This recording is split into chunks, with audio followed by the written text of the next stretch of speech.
De cette image, vous diriez qu'elle est un classique, si vous saviez pourtant combien elle est difficile à réaliser. Il faut des mois et même des années pour se préparer à photographier une éclipse solaire. Longtemps synonyme de mauvais présage, ce phénomène fascine depuis l'Antiquité. Où qu'il se produise dans le monde, on est prêt à tout pour le capturer. Alors, direction l'Australie, le Soleil a rendez-vous avec la Lune.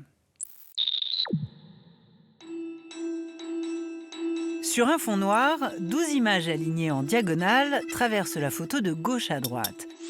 Une sphère orange apparaît de plus en plus obstruée par une ombre noire jusqu'à en être totalement occultée.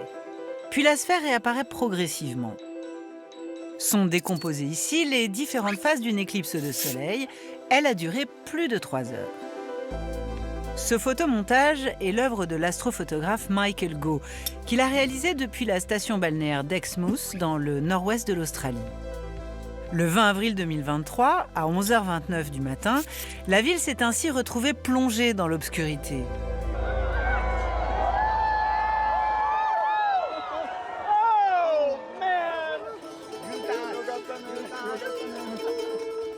« 20 000 spectateurs équipés de lunettes de protection s'étaient donné rendez-vous pour assister à ce spectacle exceptionnel.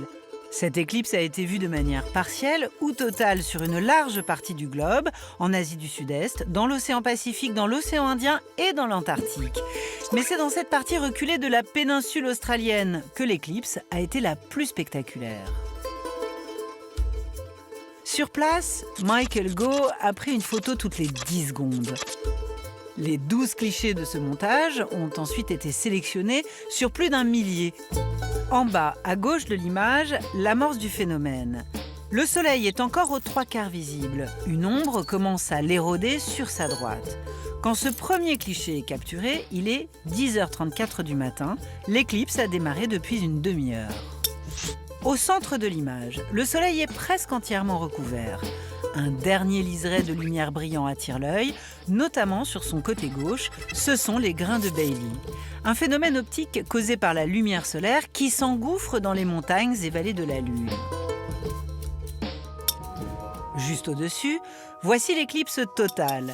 400 fois plus grand que la Lune, le Soleil est aussi 400 fois plus éloigné de la Terre. Mais les 3 astres étaient parfaitement alignés ce jour-là. Par une illusion d'optique, Lune et Soleil semblent avoir le même diamètre. Une zone d'un blanc intensément lumineux entoure la surface sombre de l'étoile. C'est ce qu'on appelle la couronne solaire. Après 62 secondes d'obscurité, le Soleil réapparaît. En haut, à droite, les 3 dernières images correspondent au dévoilement progressif du Soleil. Cette éclipse a été relayée par les médias du monde entier. Le montage photo de Michael Gove a été publié par le quotidien The West Australian dans une version retouchée. Le photographe a également réalisé un time-lapse en vidéo diffusé par plusieurs chaînes de télévision australiennes. Michael Gove pratique l'astrophotographie depuis 12 ans. Cet Australien de 52 ans n'est pourtant pas un chasseur d'éclipses. Alors pour réussir ce cliché, il s'est préparé pendant près de 2 ans. Il revient pour nous sur les dessous de ce long entraînement. So in terms of the preparation, I did a lot of research looking up, I suppose, searches of how have people photograph the eclipse. So leading up to the event, there was a lot of testing to make sure that it would track appropriately. I had 2 telescopes. I had maybe about 6 or more cameras and a drone and a whole lot of other equipment as well. So I actually scouted out Exmouth probably about 2 or 3 times. What you have in a picture is never actually what you see with your eye. It was quite a lot more zoomed in. And the great thing with that is that you get actually seeing a lot more of the detail. What most of the editing comes down to is basically when, as soon as you hit the totality, is that just to match the same color as the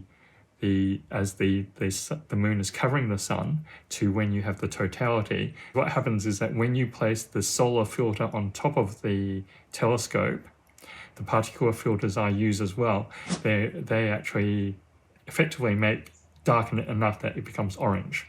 So as soon as you actually take it off, when you have the totality, everything, all the sun then becomes white. And I got an email saying, by the way, the West Australian newspaper, which is the state's largest newspaper, they want to have an image like this. Have you got something like that? And I said, okay, let me go check. So I actually gave them two versions, the color being pretty much out of camera, which was white, and it was a little bit edited so you could actually see a little bit more of the detail. And then I changed the color temperature of another of the photos so it would match the one that they asked for. So therefore they actually like to have the orange one so it matches, I suppose, what people see as what the sun color is. On Instagram, I just posted up some images of the eclipse and also of the time-lapse. I did receive a lot of, I suppose, congratulations or wow, that's fantastic sort of messages. The great thing about astrophotography and astronomy is that everything's bigger than us. I mean, it's very humbling in terms of saying we are so small. L'observation et la capture de ces phénomènes célestes à grand spectacle ne sont pas nouvelles. Pour l'astrophysicienne Yael Nazé, cette représentation esthétique de l'éclipse s'est hissée au rang de tradition. Elle nous explique comment l'imbrication de l'art et de la science a fait évoluer l'image de ces éclipses.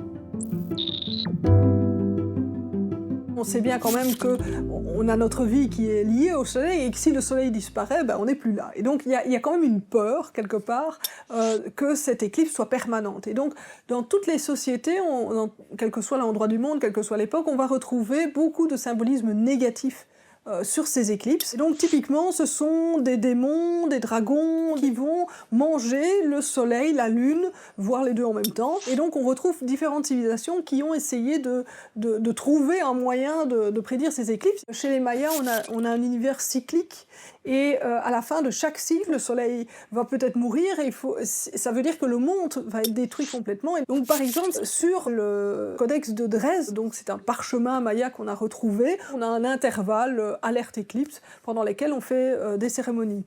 Alors au moment de la chrétienté, on a en fait dans le Nouveau Testament un passage qui explique que lors de la crucifixion, il y a la lumière qui a diminué, on s'est retrouvé pratiquement dans les ténèbres. Et donc on retrouve le Christ et à côté, on a la lune et le soleil qui sont éclipsés tous les deux. Après le Moyen-Âge, il va y avoir un changement quand même assez clair dans les représentations de manière générale. Globalement, on va voir les phénomènes naturels comme étant beaucoup plus normaux, des choses qu'on peut étudier. La toile du peintre de Catherine de Médicis montre une éclipse avec tout son symbolisme de malheur et de chaos. On voit les gens qui paniquent un peu autour. Mais d'un autre côté, on a ce personnage central qui, lui, est très calme. C'est soit justement un prophète chrétien qui va convertir en fait ceux qui sont en train de paniquer et leur apporter quelque part la lumière de Dieu. Ou alors, ce sont justement les astronomes qui sont en train d'essayer de justement calmer le jeu et dire voilà, nous on sait les prédire, il n'y a pas de problème, c'est un événement tout à fait normal. Quand on commence à regarder le ciel, il faut essayer parfois de garder une image de la représentation pour pouvoir justement en parler aux autres, pouvoir essayer de convaincre les autres de ce qu'on a vu. Donc très souvent, les observatoires vont engager des artistes qui vont faire les dessins. Au début du XXe, on a ce portraitiste américain, Howard Butler, qui va être engagé pour justement essayer de dessiner le mieux possible cette fameuse couronne. Certaines éclipses sont extrêmement célèbres, c'est le cas de celle de 1919, où des équipes britanniques sont allées au Brésil et à Principe. Pratiquement tous les journaux dans le monde entier ont eu la même image d'éclipse en première page, que l'éclipse ne fait plus peur finalement à personne quand on arrive au 19e ou au 20e siècle. Il y a aussi tout un ensemble de caricatures en fait qui vont utiliser tout au cours du 19e siècle, qui vont utiliser les éclipses. Quelque part, Méliès va se mettre dans cette tradition d'utiliser les codes en les détournant, en les brisant et en ayant un côté un peu rigolo. Et aujourd'hui, ça reste un événement un peu particulier. Forcément qu'il y a un côté un peu communion dans tous ces gens qui sont là, mais on n'est plus du tout dans un contexte religieux comme ça a pu l'être avant, avec des paniques extraordinaires. Enchanté par sa première expérience, Michael Gove a déjà coché la date du 21 septembre 2025. En Australie ce jour-là, une éclipse commencera à 6h13 du matin pour s'achever à 7h36. Mais cette fois-ci, seule sa face partielle sera visible. La prochaine éclipse observable de France et d'Allemagne aura lieu le 29 mars 2025. Là encore, il s'agira d'une éclipse partielle. Alors pour contempler une éclipse totale, Français et Allemands devront s'armer de patience. La prochaine est prévue le 3 septembre 2081. À l'heure où nos écosystèmes se fragilisent, les éclipses sont peut-être le signe rassurant que certains phénomènes naturels restent immuables et déterminés. C'était une enquête d'Eve van der Stegen pour le Dessous des images. Salut à tous.